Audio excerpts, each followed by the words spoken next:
ಎಲ್ಲರಿಗೂ ನಮಸ್ಕಾರ ಸ್ನೇಹಿತರೆ. ಈ ವರ್ಷ 2026 ಮಾರ್ಚ್ 3ರಂದು ಶಕ್ತಿಶಾಲಿ ಹೋಳಿ ಹುಣ್ಣಿಮೆ ಬಂದಿದೆ.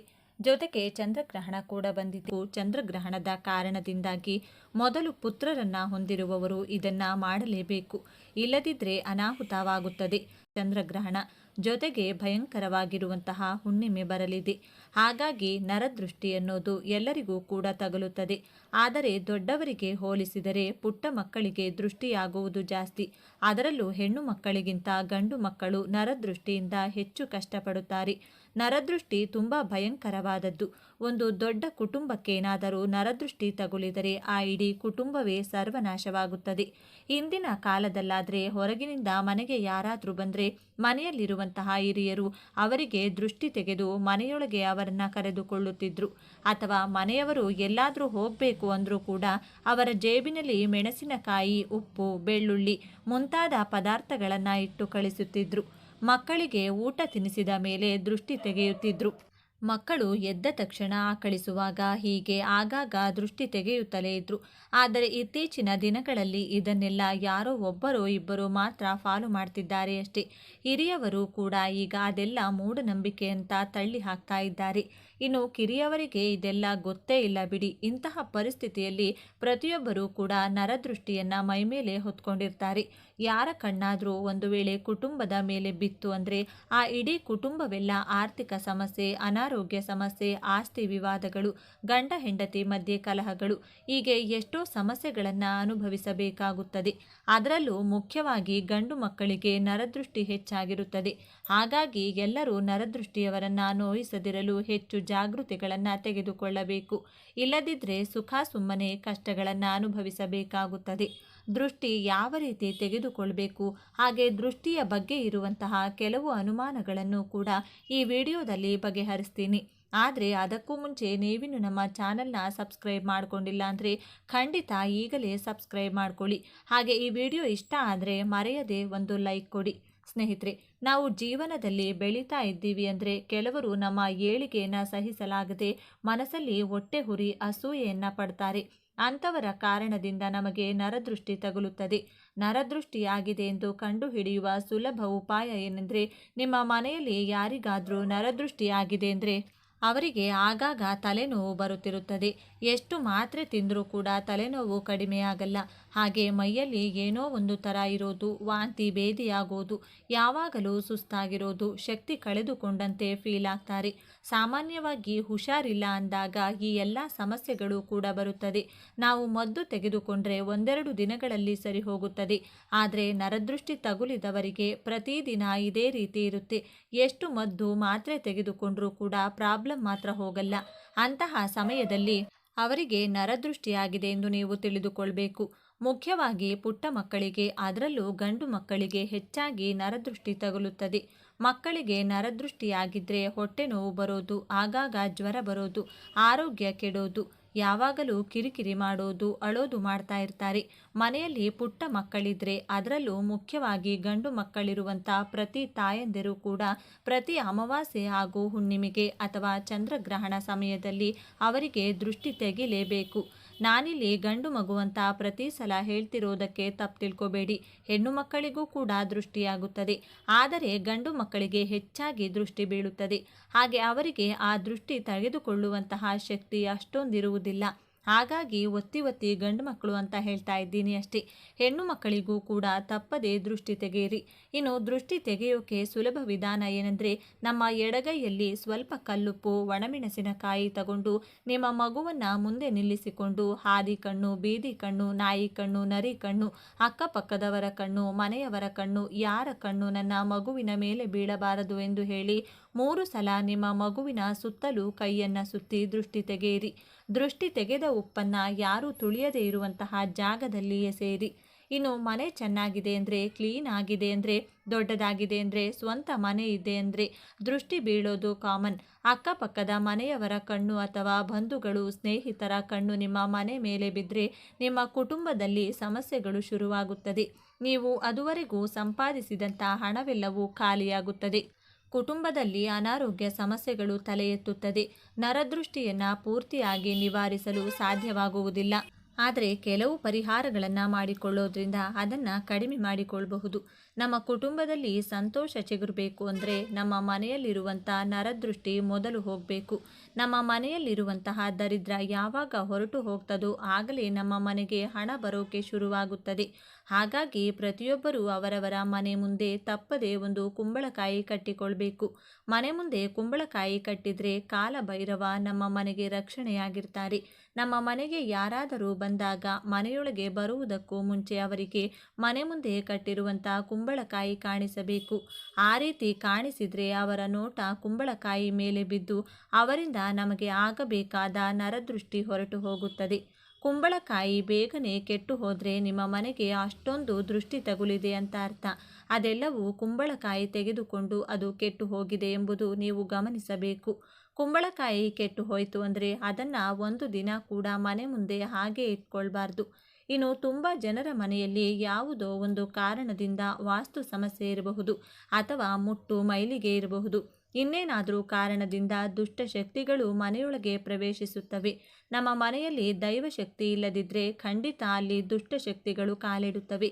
ಯಾರಿಗಾದರೂ ಸಡನ್ನಾಗಿ ಮಧ್ಯರಾತ್ರಿ ಸುಮಾರು 12ರಿಂದ 3 ಗಂಟೆ ಒಳಗೆ ಎಚ್ಚರವಾಗೋದು, ನಿಮ್ಮ ಮನೆಯವರಲ್ಲದೆ ಯಾರೋ ಬೇರೆಯವರು ಮನೆಯಲ್ಲಿರುವಂತೆ ಅನಿಸೋದು, ಎದೆಯಲ್ಲಿ ಏನೋ ಒಂದು ರೀತಿ ಭಯ ಕಾಡೋದು, ಅದೇ ಸಮಯದಲ್ಲಿ ಇದ್ದಕ್ಕಿದ್ದಂತೆ ಕೆಲವು ಶಬ್ದಗಳು ಕೇಳಿಸೋದು, ನೀವು 2-3 ಸಲ ಲೈಟ್ ಸ್ವಿಚ್ ಆನ್ ಆಫ್ ಮಾಡಿದ ಮೇಲೂ ಲೈಟ್ ಆನ್ ಆಗೋದು, ಸಡನ್ನಾಗಿ ಕರೆಂಟ್ ಹೋಗೋದು, ಸಡನ್ನಾಗಿ ಜೋರಾಗಿ ಗಾಳಿ ಬೀಸೋದು, ಡೋರ್ಗಳು, ವಿಂಡೋಗಳು, ಕಬೋರ್ಡ್ಗಳು ತೆಗೆದುಕೊಳ್ಳೋದು ಅಥವಾ ತಾನಾಗಿ ಮುಚ್ಚಿಕೊಳ್ಳೋದು, ಕಿಚನ್ನಲ್ಲಿ ಪಾತ್ರೆಗಳು ಬೀಳೋದು, ಇದ್ದಕ್ಕಿದ್ದಂತೆ ಕೆಟ್ಟ ವಾಸನೆ ಬರೋದು, ಮಕ್ಕಳು ಬೆಚ್ಚಿ ಬಿದ್ದು ಏಳೋದು, ಸಡನ್ನಾಗಿ ಯಾರೋ ಹೊಡೆದಂತೆ ಮಕ್ಕಳು ಅಳೋದು, ಅವರು ಯಾರಾದರೂ ಒಂಟಿ ಪರ್ಟಿಕ್ಯುಲರ್ ಜಾಗ ತೋರಿಸಿ ಅಲ್ಲೇ ದೆವ್ವ ಇದೆ ಅಂತ ಹೇಳೋದು, ಈ ಥರ ಏನಾದರೂ ನಿಮ್ಮ ಮನೆಯಲ್ಲಾದರೆ ಖಂಡಿತ ನಿಮ್ಮ ಮನೆಯಲ್ಲಿ ದುಷ್ಟಶಕ್ತಿ ಇದೆ ಅಂತ ಅರ್ಥ.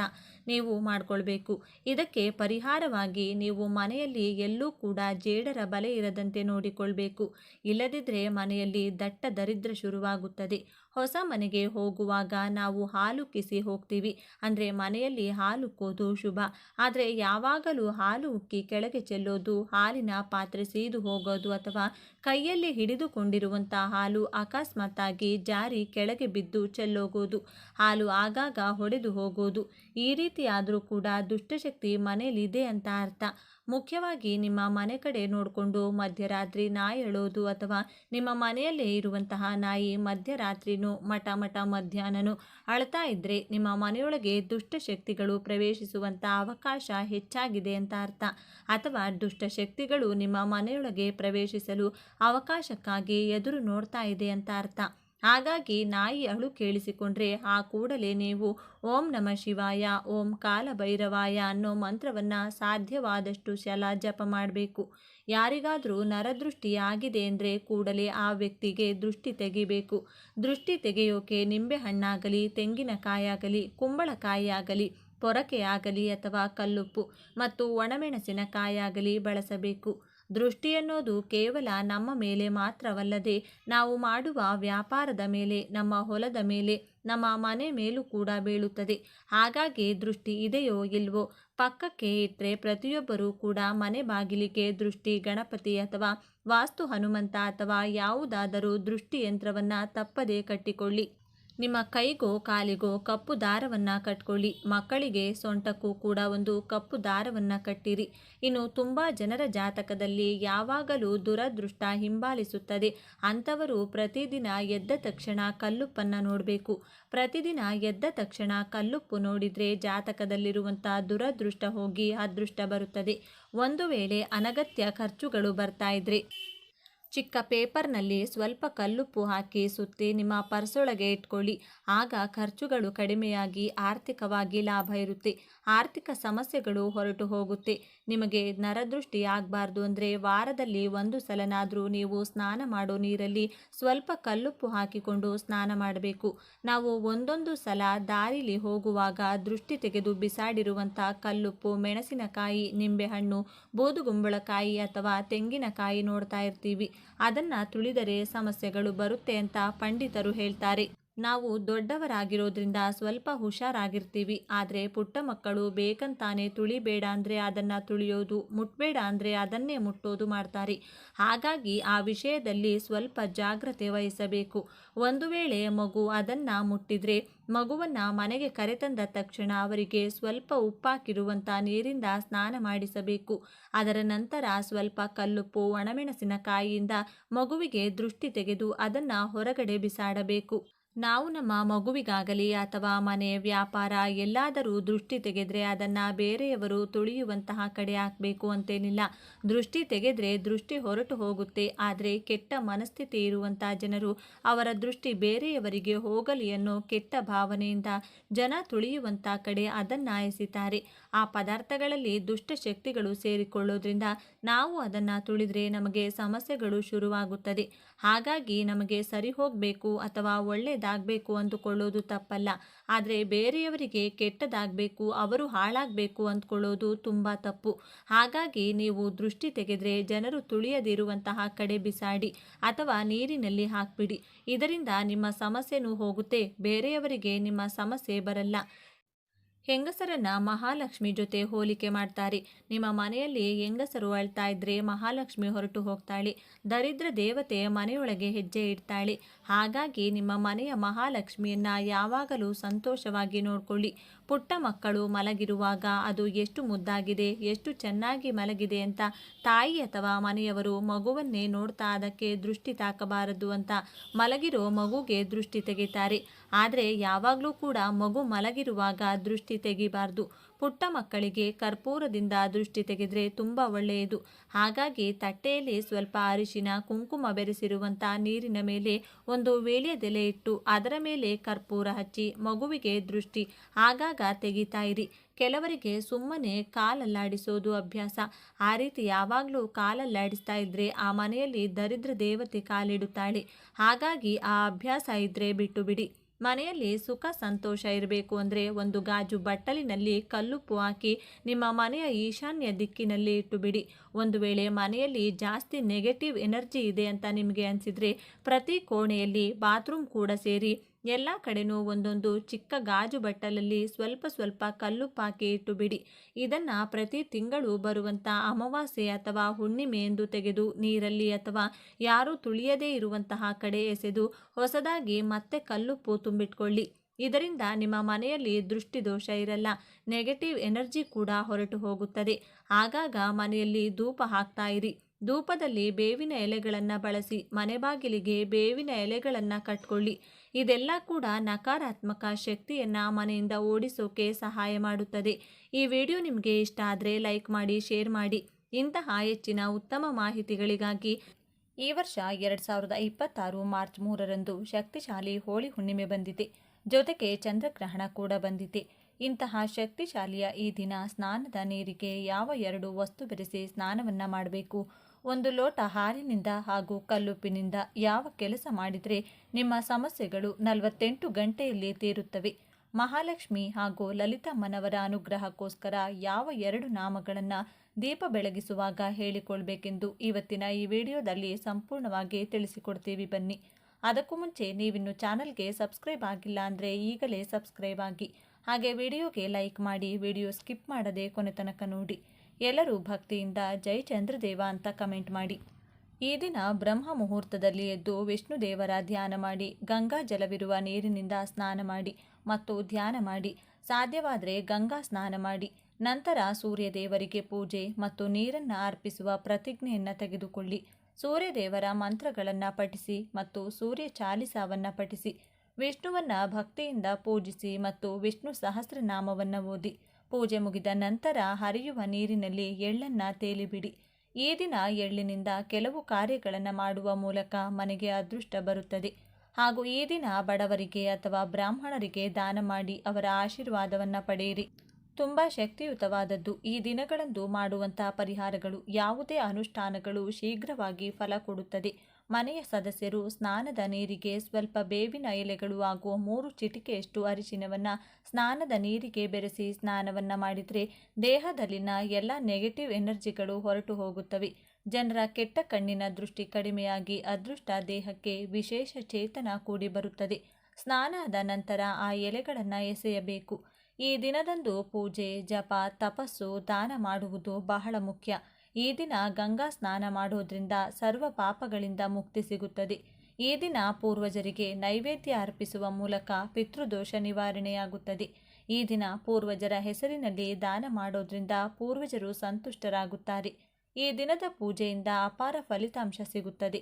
ಇನ್ನು ಎರಡನೆಯದಾಗಿ, ಮನೆಯಲ್ಲಿ ಯಾರೇ ದೀಪ ಹಚ್ಚಲಿ, ಬೆಳಿಗ್ಗೆ ಹಾಗೂ ಸಂಜೆ 2 ಸಮಯದಲ್ಲೂ ನಿಮಗೆ ಎಷ್ಟು ಸಮಯ ಸಾಧ್ಯವಾಗುತ್ತೋ ಅಷ್ಟು ಸಮಯ ಈ 2 ವಿಶೇಷ ನಾಮಗಳನ್ನು ಹೇಳಿಕೊಳ್ಳಿ. ಇದರಿಂದ ಲಲಿತಾದೇವಿಯ ಅನುಗ್ರಹ ಪ್ರಾಪ್ತಿಯಾಗುತ್ತೆ. ನಿಮ್ಮೆಲ್ಲ ಕಷ್ಟಗಳು ಈ ದಿನ ಶಕ್ತಿಯಿಂದ ಶೀಘ್ರವಾಗಿ ದೂರವಾಗುತ್ತದೆ. 2 ನಾಮಗಳನ್ನು ಮೊದಲು ಒಂದು ಪುಸ್ತಕದಲ್ಲಿ ಬರೆದಿಟ್ಟುಕೊಳ್ಳಿ. ಈ ನಾಮಗಳು ಹೀಗಿವೆ: ಸಮುದ್ರ ರಾಜತನಯಾಯೇ ನಮೋ ನಮಃ. ಈ ಒಂದು ನಾಮವನ್ನು ಲಕ್ಷ್ಮೀ ದೇವಿಯನ್ನ ನೋಡುತ್ತಾ ಹೇಳಿದರೆ ಲಕ್ಷ್ಮಿಯ ಕೃಪೆಯಿಂದ ನಿಮ್ಮ ಕೋರಿಕೆಗಳು ನೆರವೇರುತ್ತವೆ. ಮಹಾಲಕ್ಷ್ಮಿ ಅಮ್ಮನವರಿಗೆ ಈ ದಿನವೆಂದರೆ ಬಲು ಪ್ರಿಯ. ಈ ದಿನ ಅಮ್ಮನವರ ಪ್ರೀತಿಗೋಸ್ಕರ ಪಾಯಸ ಪ್ರೀತಿಯಿಂದ ನೈವೇದ್ಯವಾಗಿ ಮಾಡಿ ಅರ್ಪಿಸಿ ಅಮ್ಮನವರಿಗೆ ನಮಸ್ಕಾರ ಮಾಡಿಕೊಳ್ಳಿ. ಹಾಗೆಯೇ ಲಲಿತಾ ದೇವಿಯನ್ನ ಸ್ಮರಿಸಿಕೊಂಡು ಈ ಒಂದು ನಾಮವನ್ನು ಹೇಳ್ಕೋಬೇಕು: ಓಂ ಶ್ರೀ ಮಾತಾ ಶ್ರೀ ಮಹಾರಾಜ್ಞಿ ಶ್ರೀಮತ್ ಸಿಂಹಾಸನೇಶ್ವರಿ ನಮಃ. 2 ನಾಮಗಳನ್ನು ಬೆಳಿಗ್ಗೆ ಹಾಗೂ ಸಂಜೆ 2 ಸಮಯದಲ್ಲೂ ದೀಪಾರಾಧನೆ ಮಾಡುವಾಗ ಹೇಳಿಕೊಳ್ಬೇಕು. ಜ್ಯೋತಿಷ್ಯ ಶಾಸ್ತ್ರದ ಪ್ರಕಾರ ಈ ದಿನದಂದು ದಾನ ಮಾಡುವುದು ತುಂಬ ಪ್ರಯೋಜನಕಾರಿ ಎಂದು ಪರಿಗಣಿಸಲಾಗಿದೆ. ಈ ದಿನದಂದು ಬಡವರಿಗೆ ಆಹಾರವನ್ನು ದಾನ ಮಾಡೋದ್ರಿಂದ ಜೀವನದಲ್ಲಿ ಸಂತೋಷ ಮತ್ತು ಸಮೃದ್ಧಿ ಉಂಟಾಗುತ್ತದೆಂದು ನಂಬಲಾಗಿದೆ. ಕೆಲಸಗಳಲ್ಲಿ ಬರುವ ಅಡೆತಡೆಗಳಿಂದ ಮುಕ್ತಿ ಸಿಗುತ್ತದೆ. ಇದಲ್ಲದೆ ಈ ದಿನ ಇರುವೆಗಳಿಗೆ ಸಕ್ಕರೆಯನ್ನು ಆಹಾರವಾಗಿ ನೀಡಿದರೆ ಲಕ್ಷ್ಮೀ ದೇವಿ ಪ್ರಸನ್ನಳಾಗುತ್ತಾಳೆ. ಇನ್ನು ಮೂರನೆಯದಾಗಿ, ಒಂದು ಹಳದಿ ಬಟ್ಟೆಗೆ ನಿಮ್ಮ ಕೈನಿಂದ ದೊಡ್ಡ ಉಪ್ಪು ಅಂದರೆ ಕಲ್ಲುಪ್ಪನ್ನು 1 kgಯಷ್ಟು ತುಂಬಿಸಿ ಮೂಟೆಯ ರೀತಿ ಕಟ್ಟಿ ನಿಮ್ಮ ಮನೆಯ ಯಾವುದೇ ಕೋಣೆಯಲ್ಲಿ ಈಶಾನ್ಯ ದಿಕ್ಕಿಗೆ ನೇತು ಹಾಕಬೇಕು. ಮೂಟೆಯನ್ನು ನೇತು ಹಾಕುವಾಗ ಯಾವ ಸಮಸ್ಯೆಗೆ ಪರಿಹಾರ ಬೇಕೆಂದು ಮನಸ್ಸಿನಲ್ಲಿಯೇ ಕೇಳಿಕೊಳ್ಬೇಕು. ಕಲ್ಲುಪ್ಪಿಗೆ ಪರಿಹಾರ ಶಾಸ್ತ್ರದಲ್ಲಿ ವಿಶೇಷ ಮಹತ್ವವಿದೆ. ಉಪ್ಪಿನಿಂದ ಮಾಡುವ ಪರಿಹಾರಗಳು ಶೀಘ್ರವಾಗಿ ಫಲ ಕೊಡುತ್ತವೆ. ಈಶಾನ್ಯದಲ್ಲಿ ನೇತು ಹಾಕಿದ ಉಪ್ಪಿನ ಮೂಟೆಯನ್ನು 48 ಗಂಟೆಗಳ ಕಾಲ ಯಾರೂ ಕೂಡ ಸ್ಪರ್ಶ ಮಾಡಬಾರದು, ಕದಲಿಸಬಾರದು. 48 ಗಂಟೆಗಳು ಆದ ನಂತರ ಆ ಮೂಟೆಯನ್ನು ಹರಿಯುವ ನೀರಿನಲ್ಲಿ ಅಥವಾ ಯಾರೂ ಓಡಾಡದೇ ಇರುವ ಜಾಗದಲ್ಲಿ ಹಾಕಿ ಮನೆಗೆ ಬರಬೇಕು. ನೀವು ಹಣಕಾಸಿನ ಅಡೆತಡೆ ಬಗ್ಗೆ ಕೇಳಿಕೊಂಡ್ರೆ ಹಣದ ಎಲ್ಲ ಸಮಸ್ಯೆಗಳು ದೂರವಾಗುತ್ತೆ. ಆರೋಗ್ಯ, ವಿದ್ಯೆ, ವ್ಯಾಪಾರ, ಸಂಸಾರ, ಮನೆಯ ನೆಮ್ಮದಿ ಯಾವುದೇ ಕೋರಿಕೆಯ ಬಗ್ಗೆ ಹೇಳಿಕೊಂಡಿದ್ರೂ ಆ ಸಮಸ್ಯೆಗೆ 48 ಗಂಟೆಯಲ್ಲಿ ಒಂದು ದಾರಿ ಅಥವಾ ಪರಿಹಾರದ ಹಾದಿ ನಿಮಗೆ ಕಾಣಿಸುತ್ತದೆ. ಈ ಕೆಲಸವನ್ನು ಅಮಾವಾಸ್ಯೆ ದಿನ ಬೆಳಿಗ್ಗೆ 6 ಗಂಟೆಯಿಂದ 11 ಗಂಟೆ 30 ನಿಮಿಷದ ಒಳಗಾಗಿ ಮಾಡಿಕೊಳ್ಬೇಕು. ಈ ದಿನದಂದು ಶಿವ ಮತ್ತು ಪಾರ್ವತಿ ದೇವಿಯನ್ನ ಪೂಜಿಸುವ ಸಂಪ್ರದಾಯವಿದೆ. ಈ ದಿನ ಪೂರ್ವಜರು ಸೂರ್ಯಾಸ್ತದವರೆಗೆ ವಾಯುವಿನ ರೂಪದಲ್ಲಿ ಮನೆ ಬಾಗಿಲಲ್ಲಿಯೇ ಇದ್ದು ತಮ್ಮ ಕುಟುಂಬದಿಂದ ತರ್ಪಣ ಮತ್ತು ಶ್ರಾದ್ದವನ್ನು ಬಯಸುತ್ತಾರೆಂದು ನಂಬಲಾಗಿದೆ. ಆದ್ದರಿಂದ ಈ ದಿನ ಪವಿತ್ರ ನದಿಯಲ್ಲಿ ಸ್ನಾನ ಮಾಡಿ ಮತ್ತು ಅನ್ನವನ್ನು ಅರ್ಪಿಸಿ ಮನೆಯಲ್ಲಿ ಬ್ರಾಹ್ಮಣರಿಗೆ ನಿಮ್ಮ ಕೈಲಾದಷ್ಟು ದಾನ ಮಾಡಿ. ಹೀಗೆ ಮಾಡೋದ್ರಿಂದ ಆಯಸ್ಸು ವೃದ್ಧಿಯಾಗುತ್ತದೆ ಮತ್ತು ಕುಟುಂಬದಲ್ಲಿ ಸುಖ ಸಮೃದ್ಧಿ ಇರುತ್ತದೆ. ಇನ್ನು ಕೊನೆಯದಾಗಿ 4ನೆಯದಾಗಿ, 1 ಲೋಟ ಆಗಿನಿಂದ ರಾತ್ರಿ ಸಮಯ ಈ ಚಿಕ್ಕ ಕೆಲಸ ಮಾಡಿದರೆ ನಿಮ್ಮ ಯಾವುದೇ ಕಠಿಣ ಕೋರಿಕೆಗಳಿರಲಿ ಲಲಿತಾದೇವಿಯ ಅನುಗ್ರಹದಿಂದ ನೆರವೇರುತ್ತದೆ. ದೇಹಕ್ಕೆ ವಿಶೇಷ ಬಲ, ಜೀವನಕ್ಕೆ ಅದ್ಭುತ ಅದೃಷ್ಟ ಪ್ರಾಪ್ತಿಯಾಗುತ್ತದೆ. ಏನು ಮಾಡಬೇಕು? ರಾತ್ರಿ 7 ಗಂಟೆಯಿಂದ 10 ಗಂಟೆಯ ಒಳಗೆ ಈ ಕೆಲಸವನ್ನು ಮಾಡಬೇಕು. 1 ಲೋಟ ಹಾಲನ್ನು ನಿಮ್ಮ ಕೈನಲ್ಲಿಡಿದು ಶ್ರೀ ಲಲಿತಾ ದೇವಿಯನ್ನು ಸ್ಮರಿಸಬೇಕು. ನಂತರ 5 ನಿಮಿಷಗಳ ಕಾಲ ಆ ಹಾಲನ್ನು ದೇವರ ಕೋಣೆಯಲ್ಲಿಟ್ಟು ನಂತರ ಮನೆಯವರೆಗೆ ಚಂದ್ರನ ಬೆಳಕಿನಲ್ಲಿಡಬೇಕು. ಲಲಿತಾ ಸಹಸ್ರನಾಮ ಪಾರಾಯಣ ಮಾಡಿ ಅಥವಾ ಮೊಬೈಲ್ನಲ್ಲಿ ಹಾಕಿಕೊಂಡು ಈ ಸಮಯದಲ್ಲಿ ನೀವು ಕೇಳಬೇಕು. ಸಹಸ್ರನಾಮ ಪೂರ್ಣವಾದ ನಂತರ ಮತ್ತೆ ಹಾಲನ್ನು ದೇವರ ಕೋಣೆ ಮನೆಯಲ್ಲಿ 5 ನಿಮಿಷಗಳ ಕಾಲ ಇಟ್ಟು ಮನೆಯ ಸದಸ್ಯರು ಆ ಒಂದು ಹಾಲನ್ನು ಪ್ರಸಾದದ ರೂಪದಲ್ಲಿ ಸ್ವೀಕರಿಸಬೇಕು. ಇದರಿಂದ ಚಂದ್ರನ ಅನುಗ್ರಹ, ಲಲಿತಾಮ್ಮನವರ ಅನುಗ್ರಹ ಪ್ರಾಪ್ತಿಯಾಗುತ್ತೆ. ನಿಮ್ಮ ಕೆಲಸ ಆಗುತ್ತದೋ ಇಲ್ಲವೋ ಎಂಬ ಕ್ಲಾರಿಟಿ ನಿಮಗೆ ಸಿಗುತ್ತದೆ. ಯಾವುದಾದರೂ ಕೋರಿಕೆ ಕೇಳಿ ಈ ವಿಧಾನವನ್ನು ಪಾಲಿಸಿದರೆ ಆ ಕೋರಿಕೆಗೆ ಇರುವಂತಹ ಅಡ್ಡಿಗಳು ದೂರವಾಗುತ್ತದೆ. ಯಾರಿಂದಲಾದರೂ ಮೋಸ ಹೋಗುವ ಸಾಧ್ಯತೆ ಇದ್ದರೆ ಎಚ್ಚರಿಕೆ ನಿಮಗೆ ಸಿಗುತ್ತದೆ. ಮಾನಸಿಕ ನೆಮ್ಮದಿ ಸಿಕ್ಕು ಅನೇಕ ವಿಧವಾಗಿ ಏಳಿಗೆಯನ್ನು ನೀವು ಕಾಣಬಹುದು. ಹಣಕಾಸಿನ ಸಮಸ್ಯೆ, ವಿದ್ಯೆಗೆ ಅಡೆತಡೆ, ಸಾಲದ ಸುಳಿ, ನಿತ್ಯ ಕಲಹ, ಅನಾರೋಗ್ಯದ ಸಮಸ್ಯೆಗಳು ಶೀಘ್ರವಾಗಿ ದೂರವಾಗುತ್ತದೆ. ಮುಂದಿನ ಅಮಾವಾಸ್ಯೆ ಅಥವಾ ಹುಣ್ಣಿಮೆಯ ಒಳಗಾಗಿ ನಿಮ್ಮ ಜೀವನ ಖಂಡಿತವಾಗಿಯೂ ಬದಲಾಗುತ್ತದೆ. ಉಗುರು ಬೆಚ್ಚಗಿನ ಹಾಲನ್ನು ಈ ವಿಧಾನಕ್ಕೆ ನೀವು ಬಳಸಬಹುದು.